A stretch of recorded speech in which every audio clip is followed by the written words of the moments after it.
Selamat pagi Pak Wahidin. Pagi Indra. Oke, gimana kabarnya nih? Baik tuh, gimana kabar Indra? Alhamdulillah sehat.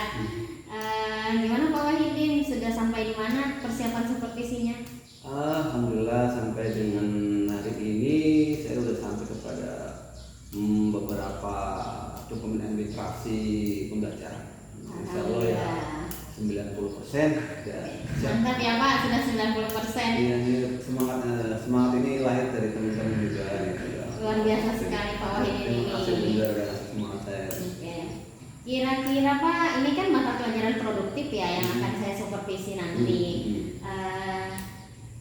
Kompetensi apa yang akan disampaikan nanti Pak?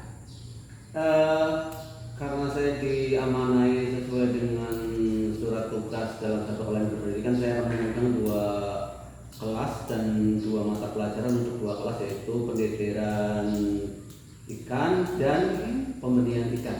Oke Pak. Oke, jadi pendederan dan pembenihan ya. Itu lumayan Pak ya. Iya. Semangat sekali karena itu banyak prakteknya itu Pak. Iya, benar sekali. Mungkin ada beberapa nanti ya yang akan menguras banyak energi di lapangan. Betul sekali, semangat. Oke Pak Wahidin, tujuan Bapak ini dalam pembelajaran mata pelajaran pendederan dan itu mata pelajarannya tujuannya apa itu Pak kira-kira Pak untuk ketercapaian di muridnya?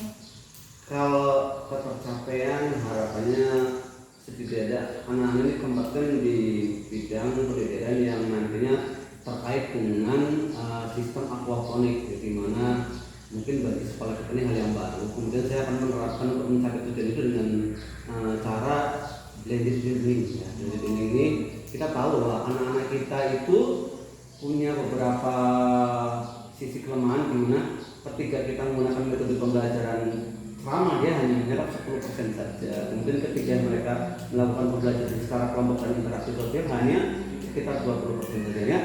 Dengan harapan eksperimental learning itu, peristiwa di lapangan itu akan memberikan kontribusi sebanyak 70%. Seperti itu Pak ya. Berarti lebih banyak kepada praktek ya Pak ya. Siap. Itu sangat menarik sekali Pak. Jadi kalau bayangan saya nih murid-muridnya sudah pasti lebih berenergi, lebih semangat lagi Pak ya. Iya, sebagaimana kurikulum kan. Iya. Belajar yang menyenangkan dan bisa diterima anak. Ya betul sekali Pak Wahidin. Semangat yang luar biasa. Oke Pak. Harapan Bapak ini ke depannya setelah tujuannya tercapai bagaimana Pak?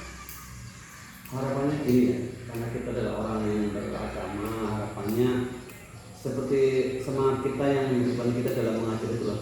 Ketika anak-anak kita itu bisa sedikit atau banyak, kelak akan membawa kita menarik ke tempat yang indah di akhir kehidupan. Jadi setidaknya itulah yang membuat kita untuk motivasi sehingga kita terus berkreatif untuk memberikan pelajaran yang mudah dapat diterima oleh anak-anak, sehingga kontribusi itu akan memberikan bukan di dunia saja, itu di akhir setelah tugas kelak nanti. Ya, betul. Sedikit saya tambahkan Pak Wahidin. Boleh. Itu kan harapan untuk semua orang, semua insan manusia, biar walaupun bukan hanya guru, semuanya punya harapan seperti itu. Betul sekali. Jadi sedikit lagi saya tanyakan ke Pak Wahidin, kalau harapan untuk setelah tercapainya pendederan tadi dengan berbagai macam teori dan praktek, harapan Pak Wahidin ke anak-anak itu apa? Sebagaimana murid kita. Dia sebagaimana sebelum SMK bisa gitu. Harapannya anak-anak itu mampu berwirausaha dengan tidak terlalu gagap dalam menerapkan teknologi budidaya perikanan, apapun mata pelajaran dari 2 mata pelajaran itu. Harapannya mereka bisa, karena kita tahu bahwasanya IKN itu berada di wilayah Kalimantan. Setidaknya Kalimantan Utara sebagai zona penyangga sumber pangan itu bisa memberikan kontribusi, itu menjadi peluang anak-anak kita yang lulus nanti itu. Kalau mereka menguasai kompetensi di budidaya perikanan, insya Allah itu menjadi modal besar untuk menjadi wirausaha bau tanpa harus mencari pekerjaan, tapi menjadi pekerjaan mandiri. Oke Pak, siap. Seperti itu ya Pak Wahidin. Iya. Terima kasih Pak Wahidin. Sama-sama Bu. Terima kasih juga saya udah seperti saya senang lagi sehingga banyak menambah saya untuk banyak belajar lagi. Nah ini supervisi ya Pak Wahidin. Mungkin setelah supervisi nanti kita akan adakan lagi nanti pasca supervisi, pasca observasi maksud saya. Terima kasih Pak Wahidin. Kembali lagi Pak Wahidin setelah kita observasi, kita bertemu lagi di sini. Gimana Pak Wahidin kira-kira setelah melaksanakan observasi? Alhamdulillah banyak sih masukan dari sebuah observasi. Memang sangat penting sekali dalam kegiatan observasi baik sesama pimpinan atau rekan sejawat. Itu sangat banyak manfaatnya dan pada tidak ada istilah suka nggak suka, memang kita harus memperkaya akan literasi, melek dengan dunia teknologi sekarang dan seterusnya. Gitu. Ya betul sekali. Karena itu sangat penting untuk perkembangan peserta didik kita. Memang kedepannya semakin berat juga tantangannya di era yang berbeda, di mana kita ketahui siswa juga banyak lebih menguasai bidang gadget daripada kita. Namanya juga gadget. Ya, betul sekali Pak. Karena kita harus menyesuaikan ya dengan keadaan sekarang ini.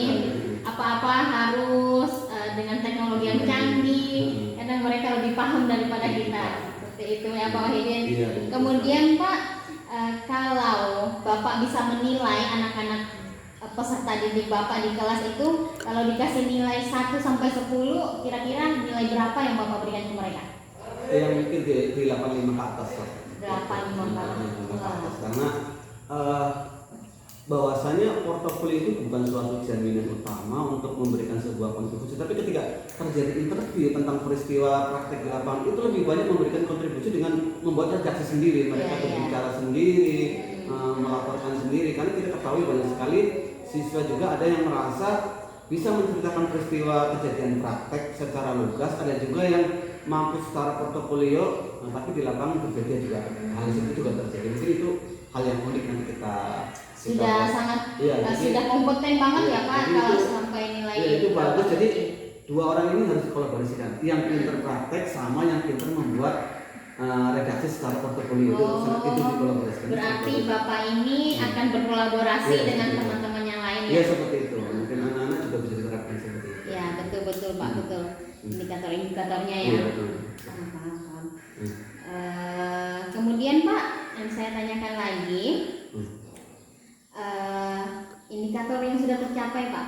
Kalau berdasarkan karena saya tadi menganut sistem based learning ya, atau mungkin blended learning, pola pembelajaran dengan ceramah hanya diserap 10%, terjadi pengelompokan sosial hanya bisa mendapatkan 20%, kemudian 70% itu experiential learning di lapangan.